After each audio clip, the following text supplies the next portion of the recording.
With that, I think we are going to kick off our Indigo Talk. So good evening, good morning, and good afternoon to all of our friends from all around the world. I see we have folks joining. I tried to jot down as many countries as I could, but I wrote Malaysia, Italy, Japan. Thank you all so much for being here for our very special Indigo Talk. My name is Lillian, and I am the program manager here at the Ikeda Center, and I will be your moderator today. We are so happy to be together with all of you for our last virtual event of the year. And with everything that is happening in our world right now, I really hope that we can all leave tonight's talk feeling more hope and more joy. For the folks who are new to the Ikeda Center, I wanted to share some brief background on our work and our mission. So we're actually celebrating our 30th anniversary this year. Our center was established in 1993 by Daisaku Ikeda, who is a peace builder, writer, educator, and Buddhist philosopher. Mr. Ikeda was just a teenager when Japan entered World War II, and he experienced firsthand the sufferings and tragedies of war, including losing his own brother. Since then, he has dedicated his life to the pursuit of peace through education and dialogue, establishing schools all around the world and engaging in heart-to-heart dialogues with thousands of leaders, thinkers, and ordinary citizens. After his second lecture at Harvard University in 1993, he established this center with the hopes that it would be a spiritual sanctuary where people, in his words, can come to heal the wounds of the alienated lesser self and open pathways to their true self, the greater self. His tireless commitment to peace inspires and informs all of our programs and publications, including this one that we're in today, our Indigo Talk series, which is one of our newer programs. And it was launched in 2021 and named after the Buddhist expression from the indigo and even deeper blue. This lecture series features renowned scholars and dialogue with enduring works by Mr. Ikeda. Just as items repeatedly dyed with indigo turned bluer than the indigo itself, the Chinese allegory of the indigo plant exemplifies the impact learning has on deepening one's wisdom, courage, and compassion. Today, we are so deeply appreciative and honored to have Dr. Cynthia B. Dillard as our Indigo Talk speaker. Dr. Dillard is Dean of the College of Education at Seattle University. Prior to this appointment, she served as the Mary Frances Early Professor of Teacher Education in the Department of Educational Theory and Practice at the University of Georgia. Her scholarly research interests include critical teacher education, spirituality in education, and African-American feminist studies. Two of her books, one titled On Spiritual Strivings, Transforming an African-American Woman's Academic Life, and the other titled Learning to Remember the Things We've Learned to Forget, and Darken Feminism's Spirituality and the Sacred Nature of Research. Both were selected as Critics' Choice Book Award winners by the American Educational Studies Association. In addition to receiving numerous awards for her teaching, research, and service, Dr. Dillard was awarded the prestigious Taylor and Francis AESA Lifetime Achievement Award in 2019. At the University of Georgia, Dr. Dillard also served as the director of UGA's Ghana Study Abroad in Education program. She also founded and directs a preschool and elementary school with her husband in MPSM in the central region of Ghana, West Africa. There, she holds the distinct honor of being installed as Queen Mother of Development for the village, an esteemed lifetime position of leadership within the community. As you can tell, it was hard to include all of Dr. Dillard's accomplishments, and there are many more. So I encourage you to read about her inspiring work on her website, which you can find in the chat. But what has stood out to me most in all of our interactions with Dr. Dillard is really who she is as a human being. When you are with her, she gives you her full attention and makes you feel so treasured as an individual, no matter who you are. Wherever she is, she brings so much joy, laughter, heart, and compassion that it instantly transforms the space she inhabits. I've had the pleasure, along with a few colleagues, of enjoying 2 delicious meals with Dr. Dillard, and somehow at both restaurants, she made friends immediately with the waiters and waitresses and everybody else. I've also seen her raise up others, women, younger scholars, youth, and so generously share her time and wisdom. She is brilliant and humble, fierce and warm, and we're just so grateful to have this opportunity to learn and to continue to learn from her. And we're so excited for all of you to hear her talk today titled Towards Hope and Joy in Life and Death, New Visions. Drawing from her own work and Mr. Ikeda's 1993 Harvard lecture titled Mahayana Buddhism in 21st Century Civilization, Dr. Dillard will explore what is possible when hope and joy are at the center of both life and death. We will also have some time for a Q&A with Dr. Dillard after her talk, so please submit your questions for her using the Q&A box down below throughout the event. And so now, without further delay, I'd like to welcome Dr. Dillard to give today's Indigo talk.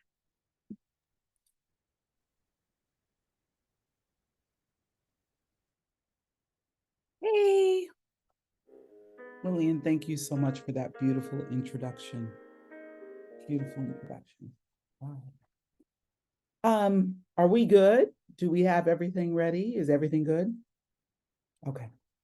I first want to give deep gratitude to my creator who woke me up again this morning because I clearly have work that I still need to do.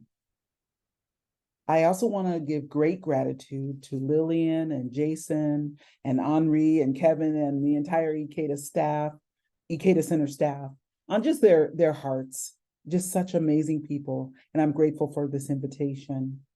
And I want to also share gratitude to all of you who are joining us from everywhere around the globe, both near and far. I appreciate you taking the time to sit a moment, sit a spell, as my mom used to say, and rest with words that I hope will help you become more deeply centered in the work that you were sent here to do. So I want to start with a poem, and I also want to say that I've written these comments down because I'm afraid that if I don't, I'll go off on some other interesting tangent. So I've got written copy. I'm going to share it with you directly from the copy, but hopefully we'll have a chance to dialogue more in depth after we finish. So I want to start this talk this evening with a short poem by Octavia Butler from Parable of the Sower.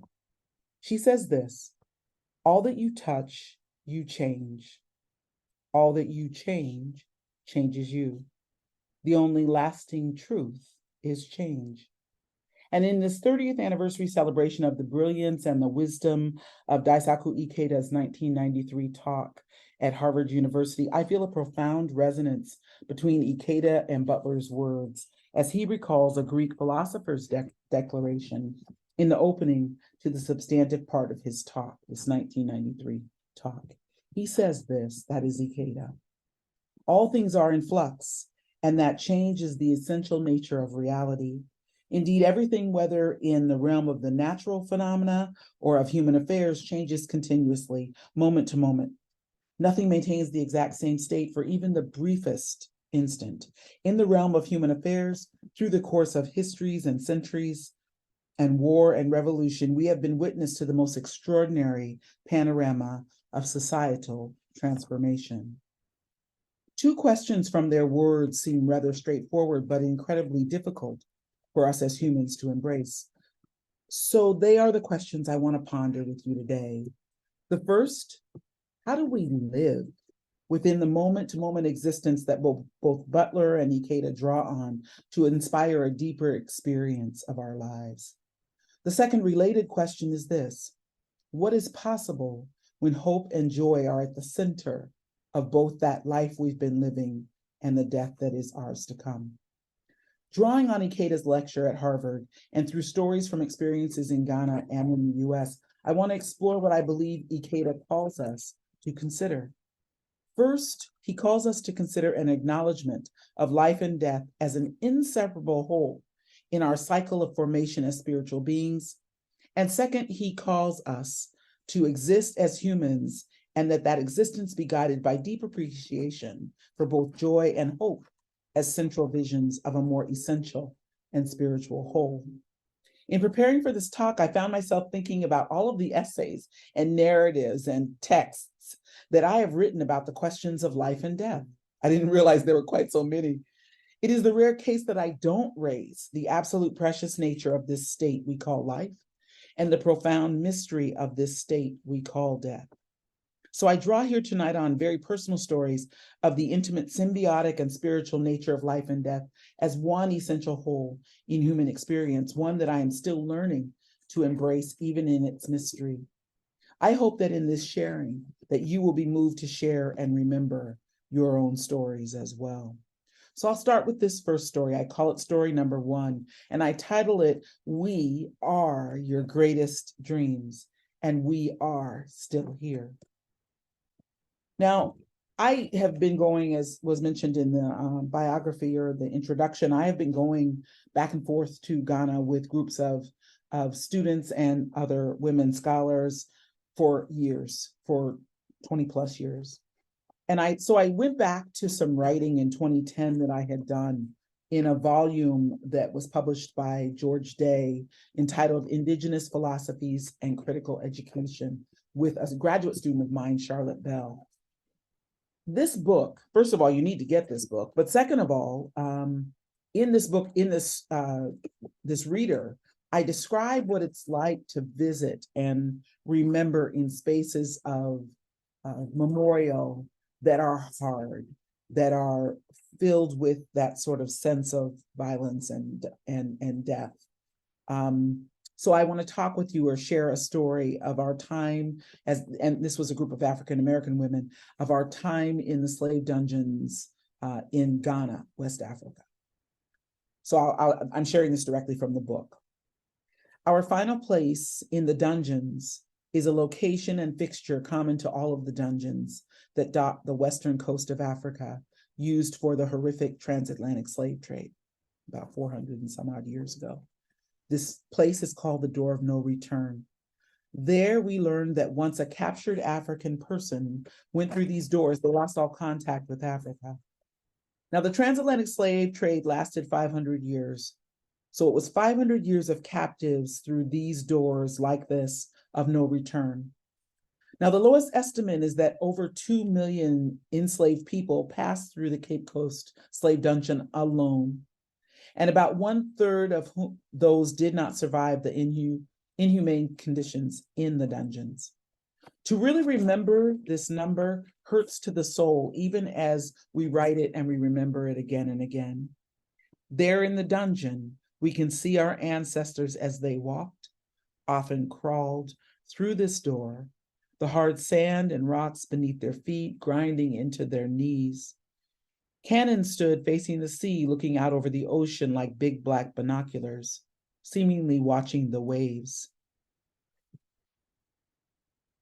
How could something so beautiful represent so inhumane a history as the carrying of millions of humans away from their homeland?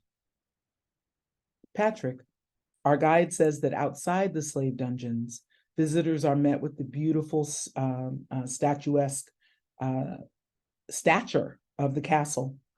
But inside, a very different reality exists. Complexity emerges, beauty on the exterior, yet beneath the layers of it, fundamental questions of what makes us human. Questions that turn a gaze inward, both to the spirit, but also to the inner workings of the spirit of human slavery, that are deeply fragmented and vaguely understood, maybe incomprehensible, as we ponder today the notions of hope and joy in life and death. Now, African people, in case one isn't sure of the history, were dispersed widely during this transatlantic slave trade. About 1/3 of us went to South America and Brazil, the West Indies and the Caribbean receiving the second largest number, and North America, interestingly, received the least number of enslaved African people. But standing in the courtyard of these dungeons, the diaspora becomes very real, understandable. Prior to this experience, many African Americans struggle to connect both consciously and unconsciously to the African continent sometimes, to explore the deeper meanings of the African in the African American of our identities. Slavery, as we are taught here, seemed something that happened a long time ago, a thin thread of a distant African heritage, mysterious and fuzzy. However, in this moment, when we were standing in that dungeon, we could not only feel, but see and experience.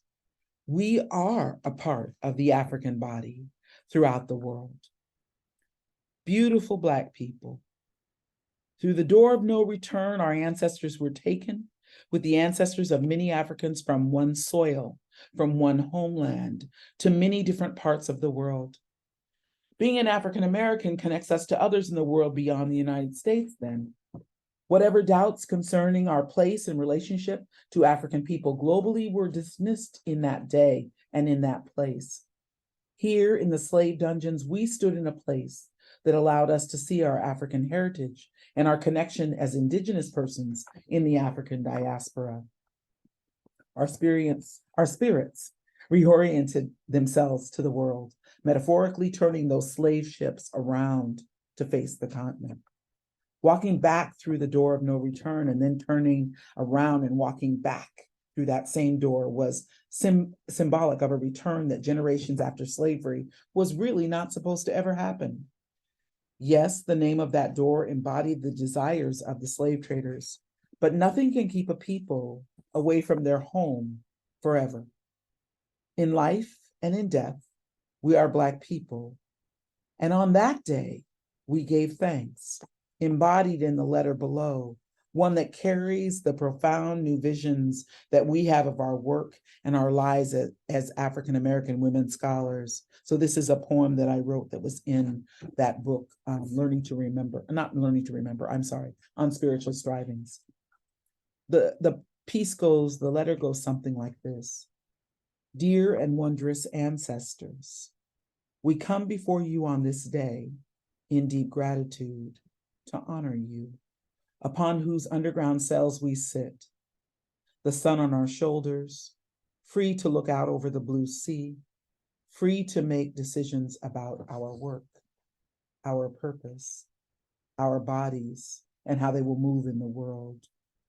We come to you today grateful for your sacrifices, the lack of liberty and freedom that you suffered, the injustices that you were dealt, that have enabled us as children of Africa to be in this place today, to be educated, to be able to work for the things that were taken from you.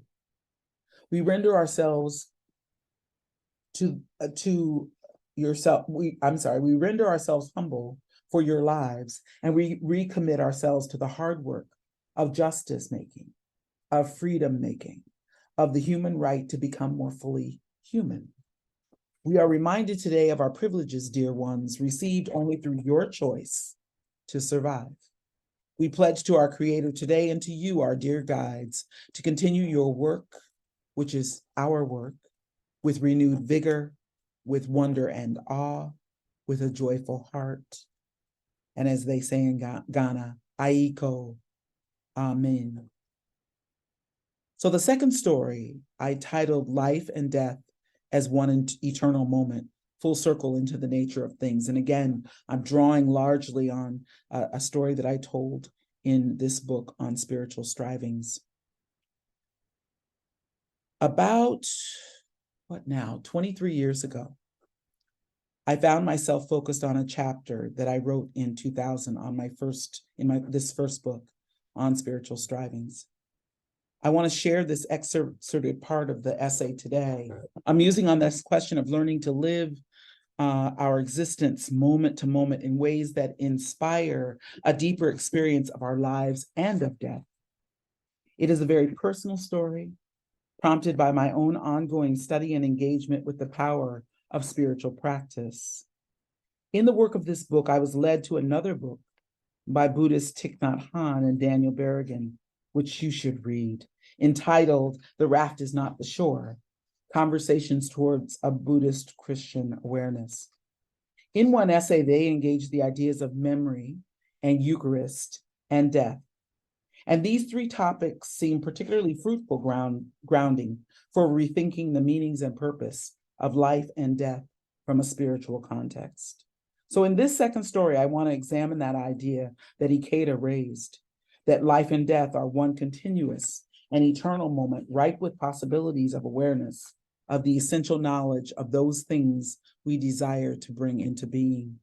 And fundamentally, our perceptions about life and death hold important implications for our ability to engage our lives and our death as spiritual endeavors. Thich Nhat Hanh and Daniel Berrigan say this about the connections between life and death. Quote, life is a phenomenon, death is a phenomenon, and both together are life. And that is why when one has seen the real nature of things, he will acquire a kind of fearlessness an attitude of calm, because he knows his death will bring no end to life. So the existence of reality transcends both what we call life and death. What we usually call death is only part of life. All of us are dealing with life. And I love this quote that Oprah has, where there is no struggle, there is no strength. So all of us are dealing in this life with both struggle and strength.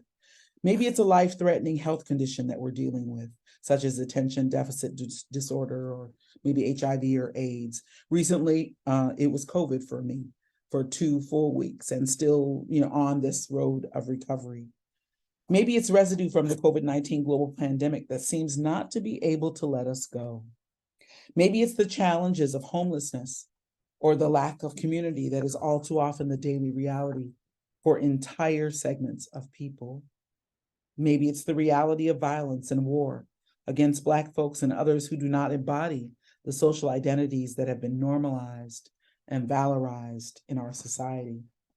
Such conditions are rapidly bringing the difficult realities of human life and death even nearer to us and rendering us unable to turn our backs on the suffering it brings in its wake.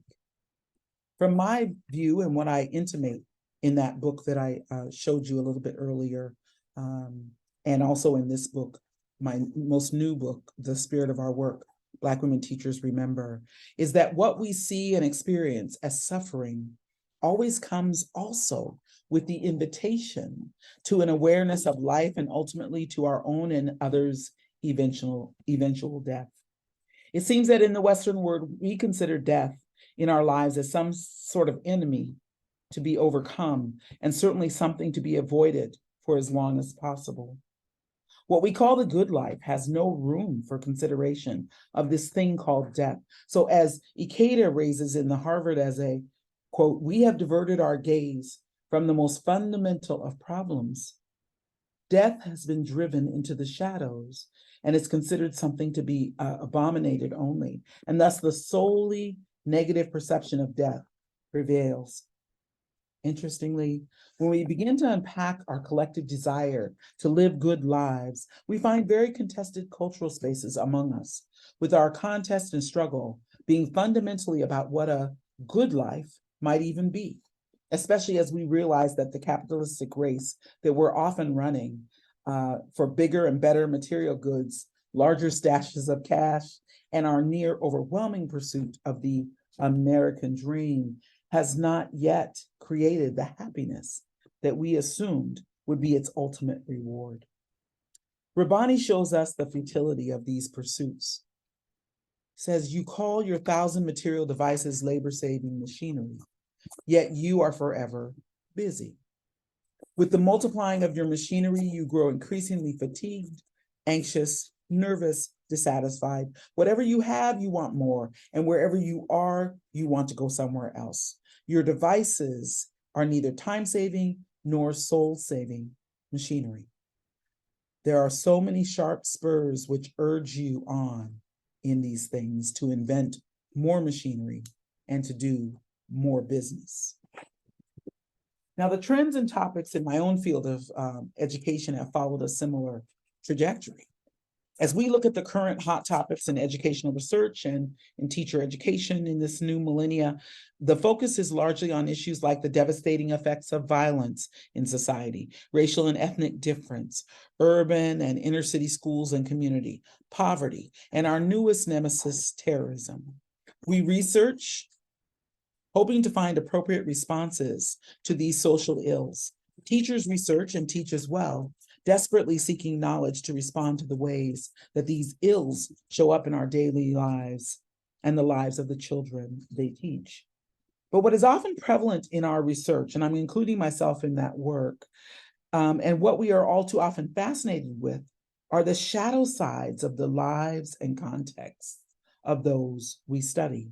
In other words, we are fascinated not with the strength and life of these communities we are a part of, but with the circumstances, deliberate or otherwise, that are inviting their demise, their death.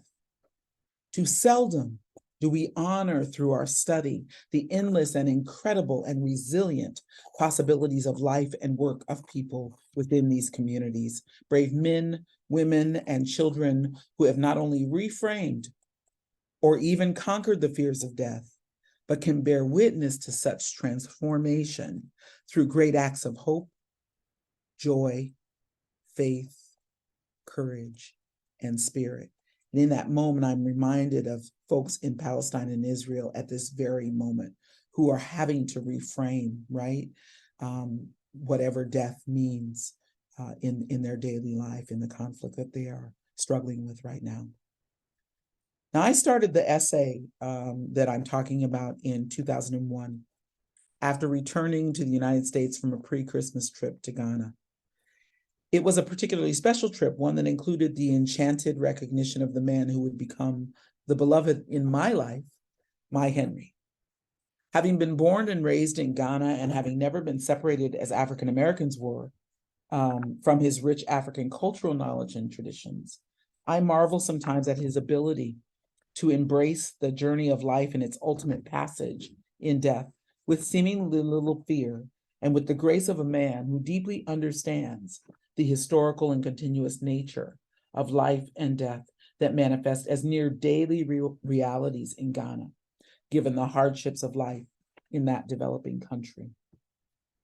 He says, you see, life and death are the same thing, Cynth, which is what he calls me, Cynth. He said during one of our many long-distance calls across the sea that typified our courtship, your dad is preparing to go and it's okay. Now, Henry was referring to the decline of my father's health and the responses, reactions, and changing roles that I was preparing to undertake as our family dealt with the multiple and complex meanings of my dad's conditions through the toil that congenital heart failure and diabetes were taking on his body, mind, and spirit.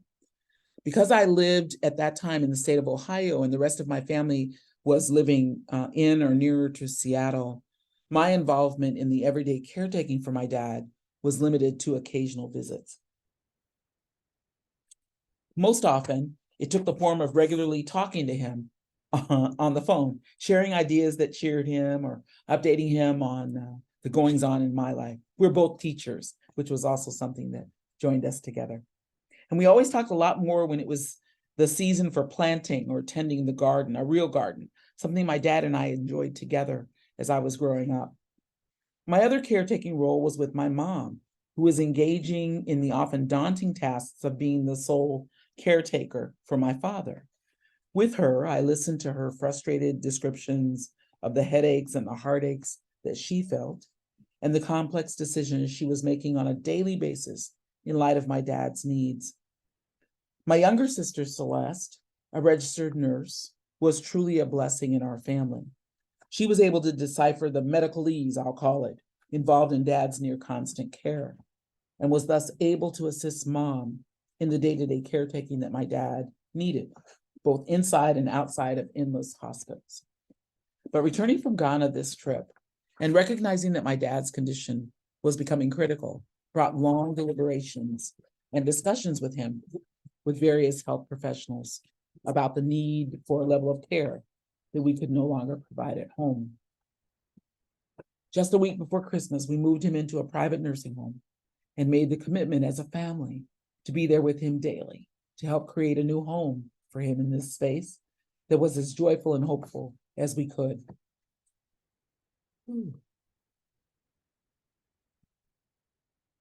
So instead of the usual Christmas gathering in the family house, we spent Christmas in the party room of Kelsey Creek Care Facility.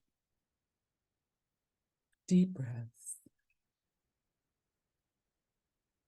And by far the hardest part for each of us was coping with the glaring fact that while he remained cheerful in the face of seizures and pain, Dad was rather quickly making this transition from the physical to the spiritual world. Let me take a second.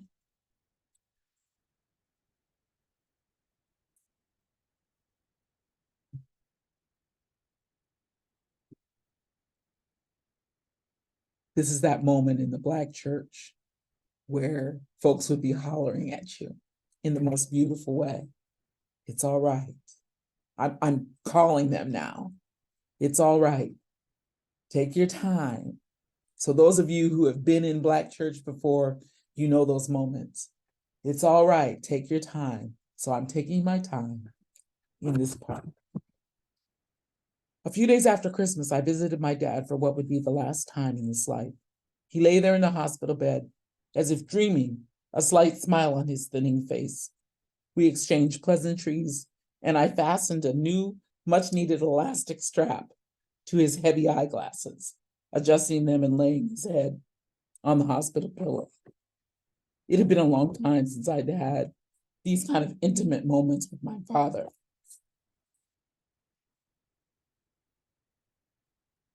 One of the blessings that being with him during his final days provided.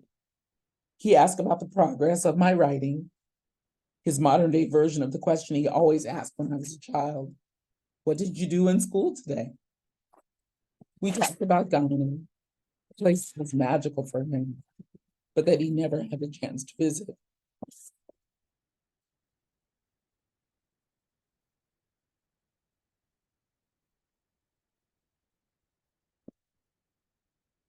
And he talked about Christmas. Oh, wasn't the same in the care facility. The depth of his statement seemed to refer not only to being in the care facility, but to the feeling of a change in his spirit, his increasingly deteriorating body that was the essence of this moment of his life.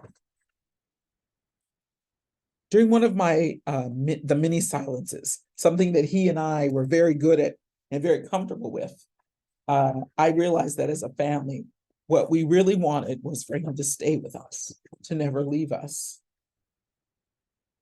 But he'd lived a full and happy life, raised up and provided a solid foundation for each of his now grown children. And he left my mom very well taken care of. His work on earth was finished. Spiritually, it was time for him to return to the Creator. And in the silence of that moment with my father, I was given the courage to release him, to let him go, knowing that the physical body was no longer useful for his work. I told him, Daddy, I know you're tired of the trials and tribulations of this body. And when you're ready to go, you just go. We're all going to be okay. And my dad looked at me, and as he always does in that very wry voice, said, oh, Cynthia, I know. I'm just so tired. When I'm ready to go, I will make that decision. That sounds so much like my father. And there's nothing that anyone can do to change my mind. I marveled at his clarity, which brought me so much comfort and joy in that holiday season. His spirit seemed truly at peace. I kissed his cheek and told him that I loved him. Smiling brightly, he said in the dry manner that characterized my dad's personality, I know, you take care now. Having returned to our respective homes, we were all summoned back to Seattle. My dad died 5 days later. And as the one who likes to write and the one who gives speeches, my mom asked me to prepare and deliver the eulogy at my dad's memorial service. It was not an easy task, but I did revel in the opportunity to proudly speak of my father's life and work, especially as a teacher, because he was amazing. One that exemplified the strength and courage of a Black man born and raised in the segregated South in the 1930s. Interestingly, there was something very comforting about my father's death as well. The ultimate surrender of the body whose sickness and pain had plagued him for so long. And given the growing interest, my own growing interest in the importance of spirituality and the spirit in my life and work, I welcomed the opportunity to invite him, his always present wisdom and guidance into my life in a new way, and to create a new relationship with my father, now on a spiritual versus a physical plane. In death, what he'd given me was the chance to remember his life, to put it back together in my own, with my own, in ways that were so clearly provided the roadmap for how I have become and who I am right now. Through preparing his eulogy, I was also able to enact an ancient ritual of speaking of the dead. Even as I mourned, they gave me a container into which I could put my grief and to honor his presence through naming the legacy he left behind in each of his children and so many more. Most children take for granted and even expect that they will experience the death of a parent. It seems an almost unspoken rule of the universe. But just 1 week after my dad's death, I received a call that not only broke that rule, but broke my heart as well. My 46-year-old sister, Octavia, the one who had sat next to me on the church pew just 1 week prior to Dad's memorial service, was found dead in her apartment from obstructive lung disease, a serious condition that was not known to the family, and maybe not even to her. But what I did know was that the very principle that I had been exploring and writing about, that is, life and death as one continuous and eternal moment of research or searching again, was made even more profound, was made even more real. But what if the research, the searching again in heart spaces that was already pained by my dad's transition, yielded me no results, no explanations to help me stand and help my family do so as well after Octavia's death? Again, I was called to prepare the eulogy. I'm getting good at this, so if you ever need a eulogy, give me a holler. Again, I was called to prepare it, and this time the task seemed unnatural. It seemed almost unimaginable. She was my older sister, the one I followed, the one I looked up to. But both in the painful preparation of that eulogy and in the next year that it took me to find the courage to return to this writing, I realized exactly what Han and Barakin were saying, that experiencing the death of a loved one calls us not to recognize death, but instead to recognize life. And that calls on Ikeda's notion that they are one in and of the same, one of the same circle.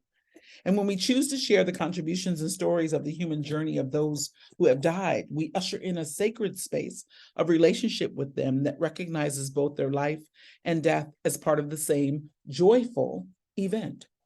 Writing Octavia's eulogy provided a powerful example for me of how, when we embrace the intimately connected nature of life and death, when we research and consider deeply what we know with the added wisdom of experience, we can begin to see the divine order of life and death. Divine order.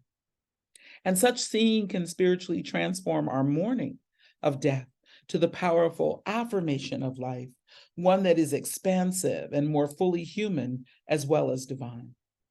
It's like what Ikeda points out in the Harvard essay. Just as sleep prepares us for the next day's activities, we rest and replenish ourselves for new life each day. Viewed in this life, death is not to be reviled, he says. It should be acknowledged with life as a blessing to be appreciated. And as the Lotus Sutra in Mahayana Buddhism states, the purpose of our existence, that eternal circle or cycle of life and death, is to be happy and at ease. He goes further to say that sustained faith and practice, in my case being open and able to eulogize two family members in a row, enables us to know a deep and abiding joy in death, as well as in life, to be equally happy and at ease with them both. Remembering my dad and my sister today is truly the greatest of all joys for me.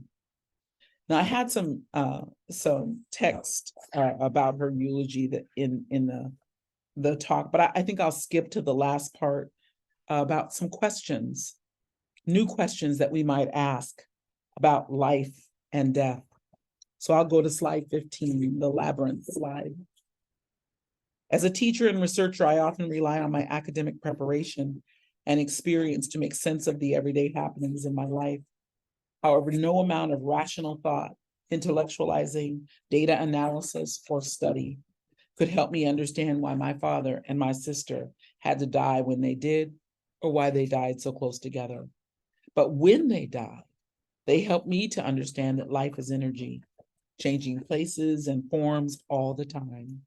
And it matters not whether one is a researcher, one is researched, the one who's funding a research project, if you're that person. It is when people die that we so powerfully see that life, as we experience it right now, is happening on a spiritual level. The moment we are born, we begin to die. So the real nature of life is every day moving us towards death. And the openings that arise from letting go of the illusion of our human control of life and death and surrendering to the best parts of ourselves, which I call God, but is known by many names, allows us to understand an important truth, that every one of us is born at the perfect time, and we will each die at the perfect time to fulfill our appointed work on this earthly journey. And for those of us interested in teaching and research, what seems like punishment and unfair suffering when suffering and death visit us are necessary and important opportunities for growth, for starting again. The deaths of my beloved father and sister and their becoming my ancestors is not an abstract notion in my life and work. It is rather the catalyst for an intensely intimate emotional storm that allows and still allows me to access the inner wisdom needed to guide me through the vacuum that their deaths created. Maybe this is what Ikeda was speaking about as he spoke at in the Harvard essay from the Buddhist scriptures of the connection between relatedness and interdependence. He said, "You are your own master. Could anyone else be master? When you have gained control over yourself, you have found a master of rare value. But be lamps unto yourselves. Rely on yourselves. Hold fast to the line of the wise writing and stories of your traditions as a lamp. Do not rely on anything else." It is with that awareness for me and in your experience of it that you will find the eternal one, that essential and spiritual whole that is you, the greater self. In the 2 months that followed my dad and sister's death, I took a medical leave and stayed with my mother. I could hardly imagine what tragedy she felt inside, having lost both her husband of over 4 decades and her firstborn child. And during that time, when we could no longer find words to speak and had run out of tears to cry, we found ourselves solace in books about healing and death. In one of these books, In Lieu of Flowers, A Conversation for the Living, the author recalls an interview that she did with Pulitzer Prize-winning author Annie Dillard as she herself struggled with how to write about the power of life and death. The advice Dillard gave her, touched my soul.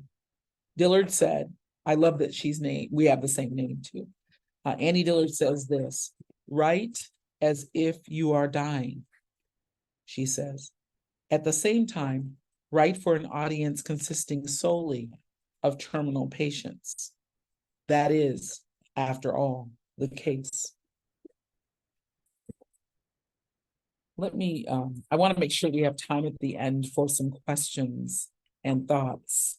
So let me jump over to slide 18. It's an image of the sea, yeah.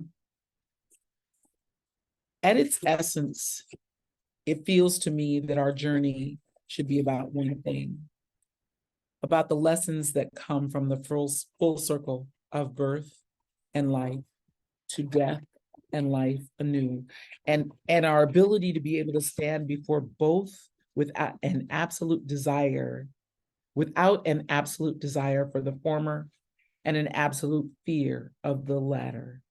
It is about having the great experiences of both life and death, as Ikeda says, with equal delight.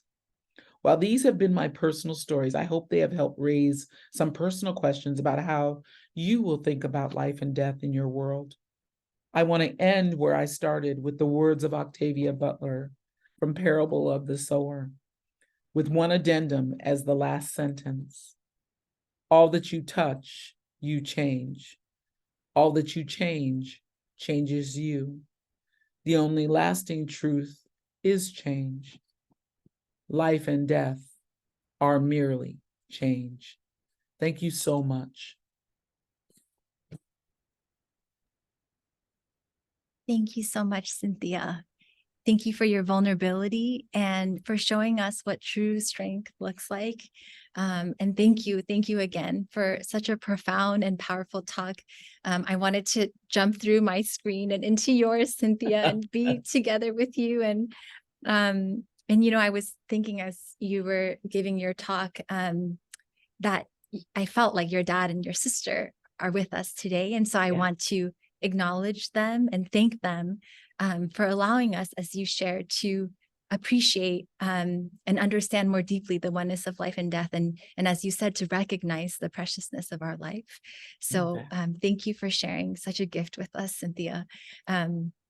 So I'm sure our attendees are processing and marinating on the many gifts you have given us tonight. And in the interest of time, I think maybe we'll focus on this one question that has come in, if that's okay, Cynthia, if I can read that to you.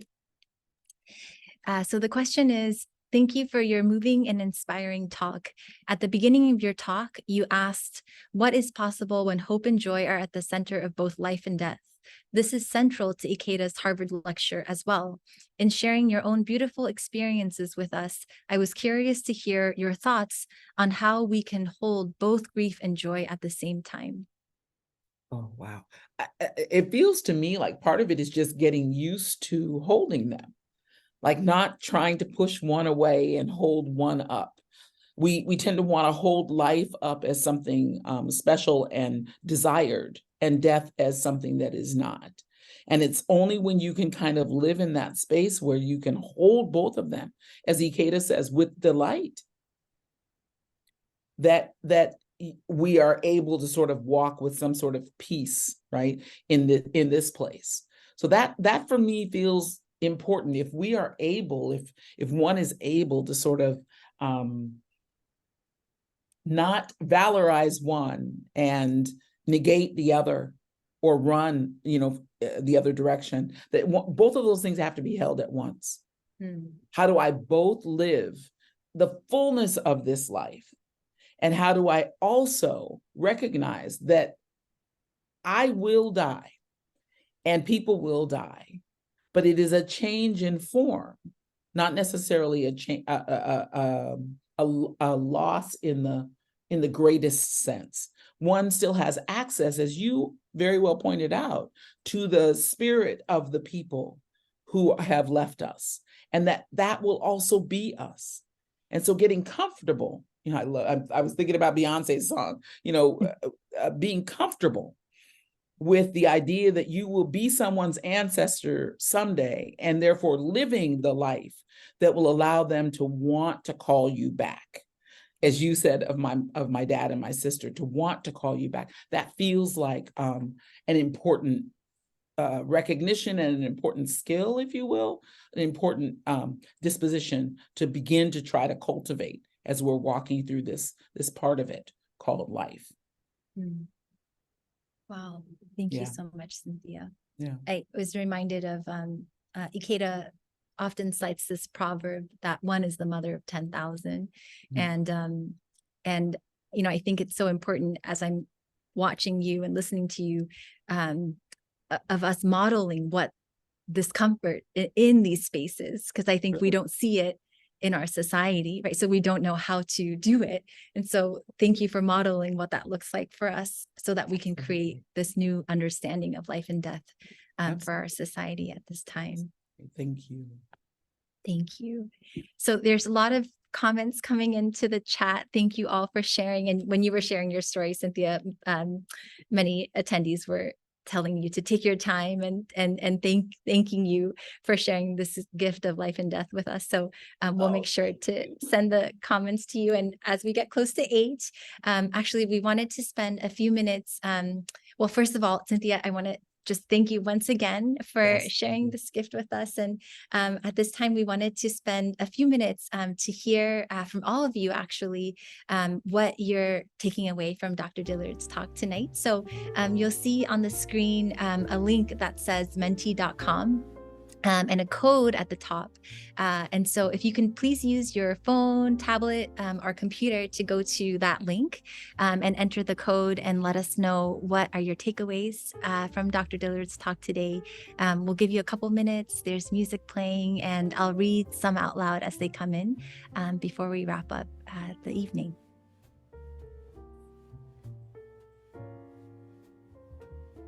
Good reads. Yes, I actually, a couple of attendees asked for all the resources that you shared, Cynthia. So we'll make sure to send that out in an email afterwards.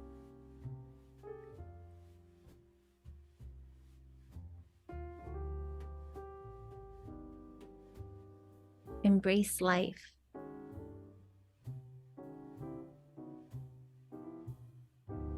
The beauty of the cycle of life. Thank you so much, everyone. The importance of sharing grief and supporting each other. Yes. I truly appreciate this lecture. Thank you so much. Another attendee shared, remembering my grandmother is still with me. I had that same reflection as well about my loved ones, recognizing the preciousness of life. Another attendee wrote, I love reflecting on the oneness of life and death as I'm mourning the passing of a loved one right now. It's always powerful to me to see the like-mindedness of thoughtful people across religions and beliefs. Yes, we talked about that today. Another attendee wrote, love the idea of living the kind of life such that when we become ancestors, people want to call upon us. Many takeaways from Dr. Dillard's life and sharing, including gratitude and being authentic. Thank you so much, everybody. I'll read a couple more. Understanding that death is not the end and not something to be scared of, but the start of a new chapter. Everyone in your life will always keep your memory alive in some way, and it will bring joy. The power in remembrance, holding both life and death with delight. Thank you, merci, muchas gracias. This is so wonderful. I think I'll read one more, if that's okay. My mom passed this year, and Cynthia has given me fulfillment in the expression of what I have been experiencing, and balance and honor of both life and death. I really want to thank everyone for your vulnerability and sharing your stories here, just as Cynthia modeled for us. And I hope that, I wish we could stay on for longer and be in more dialogue with Cynthia. But we are close to the hour. And so, though we couldn't see all of you, all, I think 163 of you, I was imagining all of us in a room together, sharing our stories and sharing this precious time that we have. So thank you, Cynthia, for creating this wonderful space for us to really experience hope and joy in these difficult times. And so now, to officially wrap up our event, I'd like to invite our Executive Director, Kevin Marr, to share some closing remarks. Thank you very much, Lillian. Good evening and good morning to all of our participants joining from many locations for tonight's Indigo talk. I want to start by expressing profound appreciation to Dr. Cynthia Dillard for your deeply insightful, inspiring, and moving talk this evening.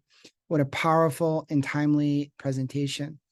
I also want to thank the more than 180 participants who joined us from at least 10 countries around the world.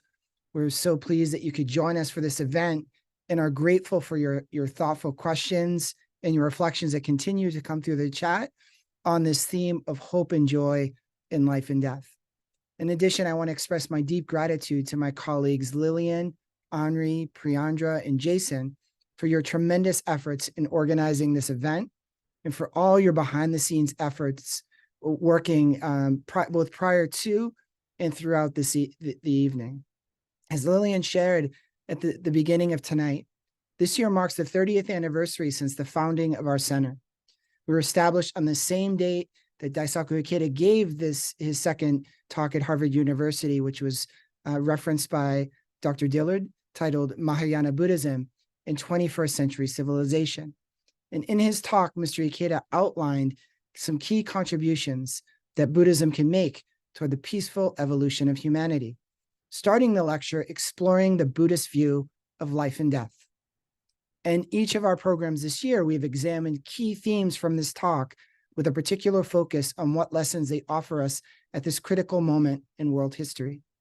And it has been a tremendous joy and pleasure to have been able to partner with and engage with Dr. Dillard over these last few months leading up to tonight's event. The dialogues that we've had over Zoom and in person have been energizing, thought-provoking, and most of all, joyful. And hearing you talk tonight and how personally and vulnerably and spiritually the theme of life and death are resonating with you was profoundly impactful to me. And as you were sharing, I thought of my own experiences losing loved ones and the very visceral and transformative aspects of those moments. And you reminded us of the deeply connecting experiences of death and loss that we all share, regardless of our culture, background, or status. And you raised such a critical question at the start of your talk. How do we live within the moment-to-moment existence that both Butler and Ikeda draw on to inspire a deeper experience of our lives? And this question is one that in the moment of facing the illness or death of a loved one feels urgent and pressing. Yet as time moves on, we can put that sense of urgency out of mind. We can lose our appreciation for the preciousness of each moment.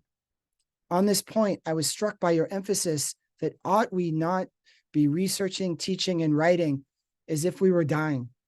And I also appreciated your emphasis that we be absolutely cognizant of our own short time on this planet, that we walk softly on the earth, including in the communities in which we do our work, that we embrace death not as a sign of morbidity or pessimism, but as a portal through which we all will pass. For me, these words resonate powerfully with a passage from Mr. Ikeda's book series, The Wisdom of the Lotus Sutra series, where he writes, quote, "As someone once noted, death does not lie in wait before us. It creeps up on us from behind. Upon reflection, whether death awaits in 3 days, 3 years, or 3 decades, the reality is essentially the same. That's why it is so important to live fully right now, so that we will have no regret if we die at any moment." For me, this is a transformative takeaway from this evening, to challenge to live each day, in fact, each moment, with this awareness of how fleeting life is, and not in a fearful, resigned way, but rather filled with gratitude, awareness, hope, and joy. To live each moment as if it were our last, as Dr. Dillard and Mr. Ikeda encourage us, and to greet everyone we meet as if it were the last time we might see them. And this kind of shift, this kind of orientation would transform both how we live as well as change our relationships in powerful and meaningful ways. And so to conclude, I would like to share one additional reflection from Mr. Ikeda that again feel connects deeply with Dr. Dillard's talk. He writes, "Nothing is more certain than death.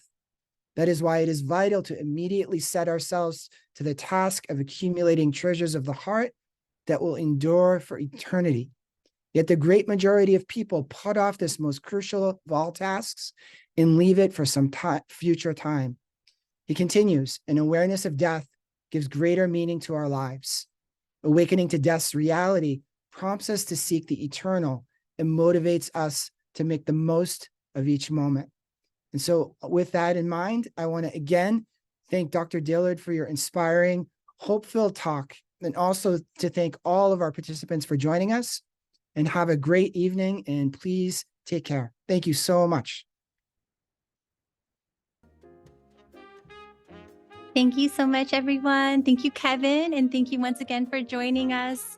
We will be sending the recording out and all the wonderful resources that Dr. Dillard shared with us. So please stay tuned and have a wonderful, wonderful evening and day ahead. Take care, everybody. Thank you, Cynthia. Thank you all. Bye, everybody. Take care.